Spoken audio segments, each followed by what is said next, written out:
Olá, sejam bem-vindos de volta a mais uma edição do nosso programa Fagulhas de Luz. Hoje, terça-feira, estamos aqui para mais uma edição do nosso programa diário, que acontece de segunda a sexta-feira, comigo, Theo Oliveira, e sempre com a presença agradável e instrutiva do nosso querido Sidney Fernandes nas respostas das perguntas que aqui trazemos até ele. Ontem a gente perguntou aí o que foram os fenômenos acontecidos em Hydesville no ano de 1848 e o Sidney já deu aí um primeiro panorama, né? A segunda pergunta seria uma que ele já tenha entrado um pouco na questão na pergunta de ontem, seria assim, o que significaram para o espiritismo os fenômenos ocorridos em Hydesville, né? Sidney já disse que dali um tempo depois Allan Kardec veio com a apresentação da doutrina. Mas Sidney, o que dizer das alegações de que aqueles fenômenos eram produto de fraude? E uma pequena pergunta agregada a essa: ainda hoje, ainda dizem que o espiritismo é coisa da cabeça das pessoas? Seja bem-vindo ao Fagulhas da terça-feira. Onde há o homem, pode haver a mentira, pode haver o engano. Costuma-se dizer que os fenômenos ditos dos mortos foram codificados, estudados na Europa, mas eles surgiram em várias partes do mundo. E esses que você mencionou ocorreram nos Estados Unidos, numa cidadezinha próxima de Rochester, Hydesville. E de lá foram exportados depois para a Europa e as manifestações dos mortos ocorriam em várias partes do mundo, na França, na Espanha, na Alemanha. E com relação à fraude, sim, ocorreram muitas fraudes. As próprias irmãs Fox, protagonistas dos fenômenos de Hydesville, foram acusadas de simularem alguns fenômenos. É sempre assim.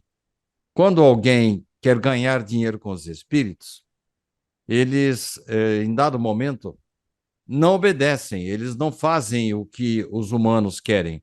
E aí, as pessoas que estão ganhando dinheiro são obrigadas a simular, a fazer de conta que acontece, para poder justificar o ingresso ou a remuneração que eles estão tendo. Mas os fenômenos de Hydesville foram, assim, um marco, porquanto, não obstante eles terem ocorrido em muitas partes, e lá nos Estados Unidos mesmo, eu tenho um artigo que fala muito sobre esse assunto, e depois foi transformado em livro também, dizendo desses fenômenos em várias partes do mundo. E mesmo com Allan Kardec, ele presenciou muitas fraudes, pessoas que queriam apresentar nos teatros os espíritos se manifestando, e quando havia bons médiuns, os espíritos não se prestavam a esse tipo de simulação, de espetáculo. O objetivo deles era outro.